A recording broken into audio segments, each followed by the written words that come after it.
അപ്പോൾ മനോരമയുടെ പ്രധാന വാർത്ത പിരിമുറുക്കം എന്ന തലക്കെട്ടിൽ ഡൽഹിയിൽ ഉന്നതതല ചർച്ചകൾ നടക്കുന്നതാണ് പ്രധാനപ്പെട്ട വാർത്തയായി നൽകുന്നത്. അതിൽ ഏറ്റവും പ്രധാനപ്പെട്ട ചർച്ചകൾ സംയുക്ത സേനാ മേധാവി പ്രതിരോധ വകുപ്പ് മന്ത്രി രാജ്നാഥ് സിംഗുമായി ചർച്ച നടത്തി. അതിന് തൊട്ടു പിന്നാലെ പ്രതിരോധ വകുപ്പ് മന്ത്രി പ്രധാനമന്ത്രിയെ ബ്രീഫ് ചെയ്യാൻ പോവുകയും ചെയ്തു. അപ്പോൾ ചെറിയൊരു ടെൻഷൻ ഉണ്ടായിരുന്നു.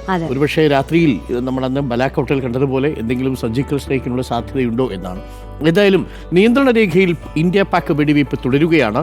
പഹൽഗാം ഭീകരാക്രമണത്തിനു പിന്നാലെ 3-ാം ദിവസവും നിയന്ത്രണ രേഖയിൽ ഇന്ത്യ പാക് വെടിവയ്പ് തുടരുന്നതിനിടെ ഡൽഹിയിൽ ഉന്നതതല ചർച്ചകൾ. ഇന്നലെ വൈകിട്ട് പ്രതിരോധ മന്ത്രി രാജ്നാഥ് സിംഗ് സംയുക്ത സേനാ മേധാവി അനിൽ ചൗഹാനുമായി ചർച്ച നടത്തി. CDSും പ്രതിരോധ മന്ത്രിയും ചർച്ച നടത്തിയ അതേ സമയത്ത് BSF മേധാവി ദിൽജിത് സിംഗ് ചൗധരി ആഭ്യന്തര മന്ത്രാലയത്തിലെത്തി സെക്രട്ടറി ഗോവിന്ദ് മോഹനെയും കണ്ടിരുന്നു. നിയന്ത്രണ രേഖയിൽ പാകിസ്ഥാൻ നടത്തുന്ന വെടിവയ്പ്പിന് ശക്തമായ തിരിച്ചടിയാണ് ഇന്ത്യ നൽകുന്നത്. ഡുട്മാറി, ഗലി, റാംപൂർ സെക്ടർ എന്നിവിടങ്ങളിൽ ഏറ്റുമുട്ടൽ നടന്ന ഇന്ത്യൻ കരസേന അറിയിച്ചിട്ടുണ്ട്. ഇതിൽ ഏറ്റവും പ്രധാനപ്പെട്ട ഒരു കാര്യം, ഇനി അതിർത്തി കടന്നൊരു മിലിറ്ററി ആക്ടിവിറ്റിക്ക് പോകുമോ എന്നുള്ളതാണ് പ്രധാനമായിട്ടും ഉയരുന്ന ചോദ്യം. നടക്കുന്നത് ഈ പുൽവാമയ്ക്ക് ശേഷം പ്രധാനമന്ത്രിയുടെ ഒരു പ്രസംഗം ഉണ്ടായിരുന്നല്ലോ, തിരിച്ചടിക്കുമെന്ന് പറഞ്ഞു. അതിന് 15 ദിവസങ്ങൾക്ക് ശേഷമാണ് ഈ ബാലക്കോട്ടിൽ സൈനിക നടപടി ഉണ്ടായത്. ഇതിപ്പോ ഒരു സർജിക്കൽ സ്ട്രൈക്ക് എന്ന തരത്തിൽ നമുക്ക് പ്രതീക്ഷ ഇല്ല. സർജിക്കൽ സ്ട്രൈക്കിൽ ഇപ്പോഴും പാകിസ്ഥാൻ വളരെ അലേർട്ടാണ്. നമ്മൾ ബലാക്കോട്ടയിൽ ചെയ്തതുപോലെ ഒരു സർജിക്കൽ സ്ട്രൈക്ക് അത്ര പെട്ടെന്ന് സാധ്യമാവില്ല. പക്ഷേ എങ്കിലും സൈനികേതരമായ നീക്കങ്ങളിലൂടെ പാകിസ്ഥാനെ സമ്മർദ്ദത്തിലാക്കാനാണ് നീക്കം. അതിന്റെ ഭാഗമായിട്ടാണ് ഇന്നലെ ഉറി ഡാമിൽ നിന്ന് വെള്ളം തുറന്നുവിട്ടതടക്കം ഉള്ള വാർത്തകൾ വന്നത്. ആ വാർത്തയുമുണ്ട്. ജലനിരപ്പിൽ പാക് ആരോപണം എന്നാണ്. സിന്ധു നദീജല കരാർ മരവിപ്പിച്ചതിനു പിന്നാലെ നിയന്ത്രണ രേഖയ്ക്ക് സമീപമുള്ള ഉറി ഡാമിൽ നിന്ന് ഇന്ത്യ മുന്നറിയിപ്പില്ലാതെ വെള്ളം തുറന്നുവിട്ടുവെന്ന് പാകിസ്ഥാൻ. ശനിയാഴ്ച ഝലം നദിയിൽ ജലനിരപ്പ് അപകടകരമായ നിലയിൽ ഉയർന്നുവെന്നാണ് ആരോപണം. പാക് അധീന കശ്മീരിലെ ഹത്തിയൻ ബാല ജില്ലയിലുള്ളവർ സുരക്ഷിത സ്ഥാനങ്ങളിലേക്ക് മാറിയിട്ടുണ്ട് എന്നുള്ളതാണ്. അത് പാകിസ്ഥാന്റെ വേർഷനാണ് കൊടുത്തിരിക്കുന്നത്. അങ്ങനെ തുറന്നുവിട്ടു. കാര്യം ഇന്ത്യയിൽ നിന്ന് ഔദ്യോഗികമായ ഒരു അറിയിപ്പും പാകിസ്ഥാന് ലഭിച്ചിട്ടില്ല.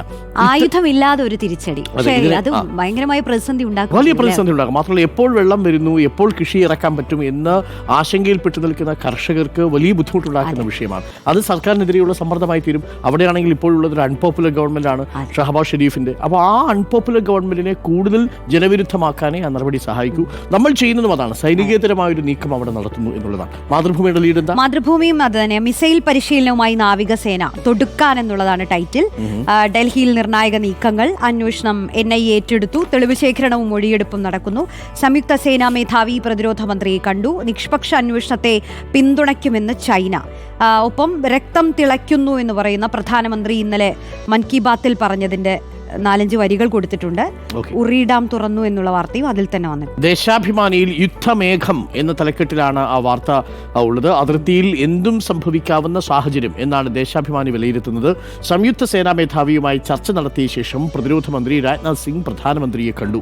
യുദ്ധസജ്ജമെന്ന് പ്രഖ്യാപിച്ച നാവികസേന അതിർത്തികളിലെ പാടങ്ങളിൽ എത്രയും വേഗം വിളവെടുക്കാൻ നിർദ്ദേശം. ഝലം നദിയിൽ ജലനിരപ്പ് ഉയർന്നു. പാക് അധീന കാശ്മീരിൽ പ്രളയ സമാന സ്ഥിതി എന്നാണ് ദേശാഭിമാനി റിപ്പോർട്ട് ചെയ്യുന്നത്. ഇതുകൂടാതെ മാധ്യമത്തിലും ഇതുതന്നെയാണ് പ്രധാനപ്പെട്ട തലക്കെട്ടായിട്ടുള്ളത്. ഇനി സൈനിക തിരിച്ചടി എന്നാണ് മാധ്യമം എഴുതുന്നത്. ഏതു തരത്തിലുള്ള ആക്രമണം വേണമെന്നതിൽ തിരക്കിട്ട ചർച്ച. സംയുക്ത സൈനിക മേധാവി പ്രതിരോധ മന്ത്രി രാജ്നാഥ് സിംഗുമായി കൂടിക്കാഴ്ച നടത്തി. പിന്നാലെ പ്രധാനമന്ത്രിയുമായി രാജ്നാഥിന്റെ കൂടിക്കാഴ്ച. ഇത്തരം കാര്യങ്ങളുണ്ട്. ദ ഹിന്ദു പത്രത്തിന്റെ പ്രധാനപ്പെട്ട ലീഡ് പക്ഷേ 2 Tamil Nadu ministers quit on strong court remarks എന്നുള്ളതാണ്. അതായത് കശ്മീരിലെ വാർത്ത വലിയ അത്ര പ്രാധാന്യത്തോടു കൂടി നൽകുന്നില്ല. ആദ്യ പേജിൽ ആ വാർത്തയുണ്ടെങ്കിൽ പോലും ഏറ്റവും പ്രധാനപ്പെട്ട വാർത്തയായി ദ ഹിന്ദു പത്രം 2 തമിഴ്നാട് മുഖ്യമന്ത്രിമാർ രാജിവെച്ച വാർത്തയാണ്. സുപ്രീം കോടതി has made it clear that Senthil Balaji had to make a choice between ministers post and his freedom. Ponmudi ran into trouble after Madras high court took up a petition over a derogatory speech. Ponmudi വിവാദമായ ഒരു പ്രസംഗത്തിന്റെ പേരിലും സെന്തിൽ ബാലാജി അഴിമതി നിരോധന നിയമപ്രകാരവും ആണ് ഇപ്പോൾ രാജിവെച്ചത്. സ്റ്റാലിന് വലിയ നഷ്ടമാണ്. മാത്രമല്ല തെരഞ്ഞെടുപ്പ് ഇനി ഒരു വർഷത്തിനുള്ളിൽ നടക്കാനിരിക്കെ ഈ 2 രാജികളും എന്താകുമെന്ന് കണ്ടറിയുകയും വേണം. മാത്രമല്ല ഈ അഴിച്ചുപണി അത് ഒരുപാട് തവണയായി, പലതവണയായി. സെന്തിൽ ബാലാജി ഒരിക്കൽ പുറത്തുപോയി, പിന്നീട് വീണ്ടും ഉള്ളിൽ കയറി, വീണ്ടും സെന്തിൽ ബാലാജി പുറത്തു പോകുന്നു. ലഹരിക്കുരുക്കുമായി ബന്ധപ്പെട്ട വാർത്തയും പത്രങ്ങൾ വലിയ പ്രാധാന്യത്തോടു കൂടി കൈകാര്യം ചെയ്യുന്നുണ്ട്. മനോരമയുടെ തലക്കെട്ട് ഹൈബ്രിഡ് കഞ്ചാവുമായി സംവിധായകർ അറസ്റ്റിൽ എന്നാണ്. വീണ്ടും സിനിമയ്ക്ക് കളങ്കം. അറസ്റ്റിലായത് ഖാലിദ് റഹ്മാനും അഷ്റഫ് ഹംസയുമാണ്. പിടിച്ചെടുത്തത് 1.623 ഗ്രാം കഞ്ചാവാണ്. അവരെ പിടിക്കുന്നതിന്റെ ദൃശ്യങ്ങൾ നമ്മളാണ് ആദ്യം കൊടുത്തത്. നമ്മൾ 2 മണിക്ക് തന്നെ ആ വാർത്ത അറിഞ്ഞിരുന്നു. 3-3:30 കൂടി നമ്മൾ ബ്രേക്കായിട്ട് കൊടുത്തു. പുലർച്ചെ തന്നെ നമ്മൾ ആ വാർത്തയിലേക്ക് കയറുകയും ചെയ്തു. ആ ദൃശ്യം കൊടുക്കുന്നുണ്ട്. ഷാലിഫ് മുഹമ്മദ്, സംവിധായകരെ അഷ്റഫ് ഹംസ, ഖാലിദ് റഹ്മാൻ എന്നിവരെ ഹൈബ്രിഡ് കഞ്ചാവുമായി കൊച്ചിയിൽ എക്സൈസ് സംഘം പിടികൂടിയ ആ ദൃശ്യം, ആ ചിത്രസഹിതമാണ് കൊടുക്കുന്നത്. മറ്റൊരു പ്രധാനപ്പെട്ട കാര്യമുള്ളത്, നമ്മൾ ആദിൽ പാലൂടിന്റെ ക്യാമറയ്ക്ക് മുന്നിൽ സമീറും ഈ പറയുന്ന മുസഫിറും വന്നിന്നലെ സംസാരിച്ചത് വലിയ ആരതിയുടെ സഹോദരങ്ങൾ, ആരതിയുടെ കശ്മീരിലെ സഹോദരങ്ങൾ. ആ വാർത്തയും മനോരമ ആദ്യ പേജിൽ പങ്കുവയ്ക്കുന്നു. മുസാഫിറും സമീറും പറയുന്നു, ആരതി ഞങ്ങൾക്ക് സഹോദരി. ഭീകരാക്രമണ ദിനത്തിലെ അനുഭവം പങ്കിട്ട് കശ്മീരി ഡ്രൈവർമാർ. പഹൽഗാം ഭീകരാക്രമണത്തിൽ കൊല്ലപ്പെട്ട എൻ രാമചന്ദ്രന്റെ മകൾ ആരതി തങ്ങൾക്ക് സഹോദരിയെ പോലെയാണെന്ന് ദുരന്തമുഖത്ത് തുണയായ കശ്മീരി ഡ്രൈവർമാർ. കശ്മീർ സ്വദേശികളായ മുസാഫിറും സമീറുമാണ് ശ്രീനഗറിലെത്തി മാധ്യമങ്ങൾക്ക് മുന്നിൽ ഭീകരാക്രമണ ദിനത്തിലെ സംഭവങ്ങൾ വിശദീകരിച്ചത്. 21-ന് രാമചന്ദ്രനെയും കുടുംബത്തെയും വിമാനത്താവളത്തിൽ നിന്ന് ഹോട്ടലിൽ എത്തിച്ചു. 22-ന് ഇവരെ പഹൽഗാമിൽ എത്തിച്ചു. ഡ്രൈവർ മുസാഫിർ ആക്രമണമുണ്ടായപ്പോൾ താഴെ പാർക്കിംഗ് സ്ഥലത്തായിരുന്നു. വെടിയൊച്ച കേട്ടെങ്കിലും ആദ്യം എന്താണെന്ന് മനസ്സിലായില്ല. ആ സമയം ആരതിയുടെ അമ്മ കാറിൽ ഇരിക്കുന്നുണ്ട്. ആരതിയെ ഫോണിൽ വിളിച്ചെങ്കിലും കിട്ടിയില്ല. അച്ഛൻ വെടിയേറ്റ് മരിച്ചു എന്ന് അല്പസമയം കഴിഞ്ഞപ്പോൾ ആരതി വിളിച്ചറിയിച്ചു. മൃതദേഹം തിരിച്ചറിയാനും മറ്റു നടപടിക്രമങ്ങൾക്കും ഞാനും സമീറും ആരതിക്കൊപ്പം ഉണ്ടായിരുന്നു. അങ്ങനെ ത്രൂ ഔട്ട് ആരതിക്കൊപ്പം മുസാഫിറും സമീറും നിന്നു എന്നുള്ളതാണ് പ്രധാനപ്പെട്ട ഒരു കാര്യം. വേറൊരു വാർത്തയും പ്രാധാന്യത്തോടു കൂടി മനോരമ നൽകുന്നുണ്ട്.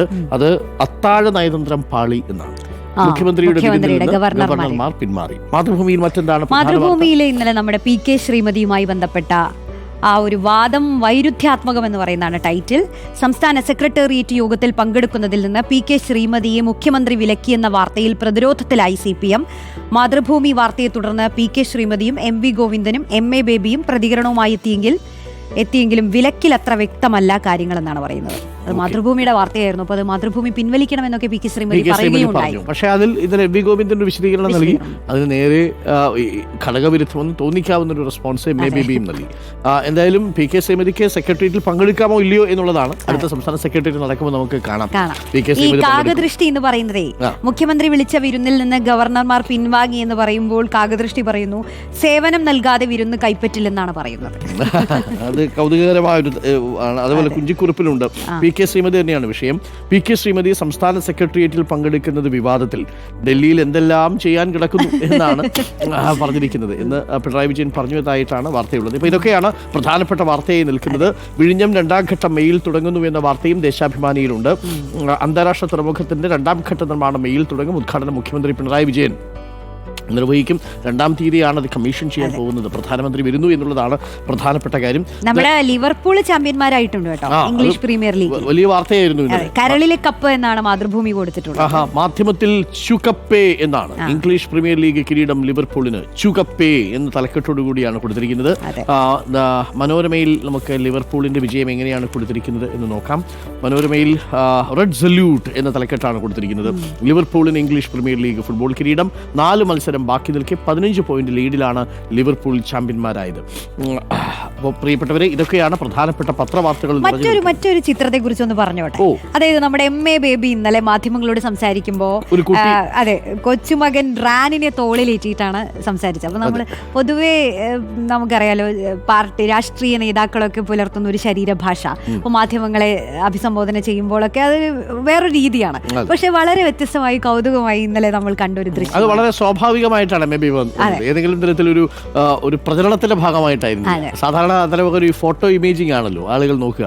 പക്ഷേ വളരെ തോളിലിട്ട് വരുന്നു. പത്രക്കാർ കാണുന്ന സമയത്ത് വളരെ കാര്യങ്ങൾ കാഷ്വലായി സംസാരിച്ച് പോവുകയാണ് ചെയ്തത്. അതും കൗതുകകരമായ ഒരു കാഴ്ചയായി. അപ്പോൾ മറ്റൊരു വാർത്തയുണ്ട്. അത് വരുമാനം കൂടി പക്ഷേ പോരാ എന്ന് കേരളത്തിൽ AGയുടെ ഒരു റിപ്പോർട്ടുണ്ട് കേട്ടോ. നികുതി വരുമാനം നേരിയ തോതിൽ വർദ്ധിക്കുന്നുണ്ടെങ്കിലും സംസ്ഥാനത്തിന്റെ സാമ്പത്തിക നില ബജറ്റിൽ ധനമന്ത്രി പ്രഖ്യാപിച്ചതുപോലെ ടേക്ക് ഓഫിന് തയ്യാറെടുക്കുന്ന കഴിയുന്ന അത്ര തൃപ്തികരമല്ലെന്ന് അക്കൗണ്ടന്റ് ജനറലിന്റെ കഴിഞ്ഞ വർഷത്തെ പ്രാഥമിക ഓഡിറ്റുകൾ പറയുന്നു.